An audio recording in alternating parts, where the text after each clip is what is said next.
Bulletin میں ایک بار پھر خوش آمدید۔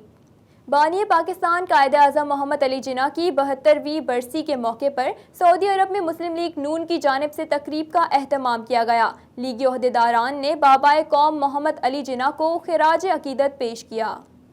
سعودی دارالحکومت ریاض میں پاکستان مسلم لیگ نون کی جانب سے منعقدہ تقریب میں مقررین نے خطاب کرتے ہوئے کہا کہ آج ہم اس عظیم قائد کو یاد کر رہے ہیں جس نے بر صغیر کے مسلمانوں کو ایک نظم العین دیا۔ انہوں نے حصول منزل کے لیے ایک ایسی بے مثال قیادت فراہم کی جس کی بدولت پاکستان دنیا کے نقشے پر آزاد ملک کی حیثیت سے ابھرا۔ اگر ملک کو قائد اعظم محمد علی جناح کی پالیسیوں کے مطابق چلایا جائے تو ملک میں ترقی و خوشحالی کا دور شروع ہو سکتا ہے۔ پاکستان مسلم لیگ نون کے صدر ڈاکٹر سعید احمد وینس اور سینئر نائب صدر شیخ سعید احمد نے کہا کہ قائد اعظم محمد علی جناح نے جس طرح بر صغیر کے مسلمانوں کو ایک پلیٹ فارم پر جمع کیا اور ان کے اندر آزادی کا ایسا شعور بیدار کیا، آج پوری قوم قائد اعظم محمد علی جناح کی احسان مند ہے، جنہوں نے ہمیں آزاد فضاؤں میں زندگی بسر کرنے کے لیے پاکستان جیسی عظیم مملکت دی ہے، اور آج بھی مسلم لیگ نواز شریف کی قیادت میں قائد اعظم کے فرمودات کے مطابق ملک کو ترقی اور خوشحالی کی جانب گامزن کرنے کی پالیسی پر گامزن ہے اور پاکستان میں جمہوری اقدار کو فروغ دینے کے لیے عمل پیرا ہے۔